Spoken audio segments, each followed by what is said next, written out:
ঠাকুরগাঁয়ে জাতীয় নাগরিক পার্টি এনসিপির গাড়িবহরে হামলার ঘটনা ঘটেছে। শুক্রবার দুপুরে সদর উপজেলার টাঙ্গন ব্রিজ এলাকায় এই ঘটনা ঘটে। এতে এক এনসিপি কর্মী ও এক গাড়ি চালক আহত হন। শুক্রবার জুম্মার নামাজের পর ঠাকুরগাঁও আর্ট গ্যালারি থেকে পীরগঞ্জের উদ্দেশ্যে রওনা দেয় এনসিপির গাড়িবহর। টাঙ্গন ব্রিজ এলাকায় পৌঁছালে একটি আন্তজেলা বাস বহরের একটি গাড়িকে ধাক্কা দেয়। এরপরই চালকের কাছে কৈফিয়ত চাইতে গেলে ৫-৬ জন অজ্ঞাত ব্যক্তি অতর্কিত হামলা চালায়।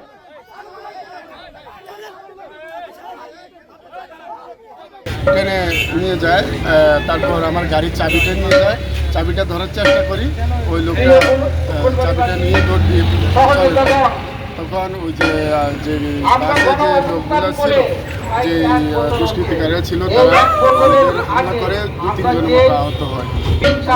আমাকেও মারধর করার চেষ্টা করে, যেহেতু আমি নিয়ে আসছি তাদের সাথে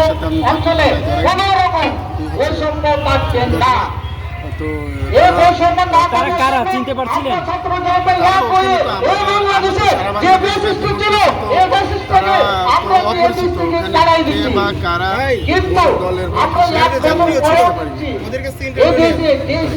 আচ্ছা, এনসিপি বলছে যে এটা পরিকল্পিত হামলা, আপনার কি মনে হচ্ছে?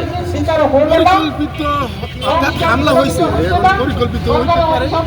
এটা হচ্ছে কি, কারণ আমার গাড়ি তো খুব তাছাড়া আমরা মসজিদ থেকে নামাজ পড়ে মার্চ করতেছিলাম, ওই টাইমে গাড়ির গতিও ছিল না। ইচ্ছাকৃতভাবে আমাদের আক্রমণ করছে। তো এখন কে বা কারা, তারা আমার তাদের কোনো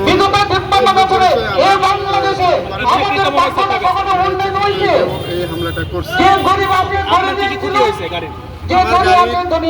ডান পাশের পিছনের যে গ্লাসটা, ওটা ভেঙে ফেলছে, চাকায় দিয়ে আঘাত ক্ষতি হয়েছে। তবে পরে জানা যায় এটি অনাকাঙ্ক্ষিত ঘটনা। জামিল হোসেন, ভিওডি বাংলা, ঢাকা।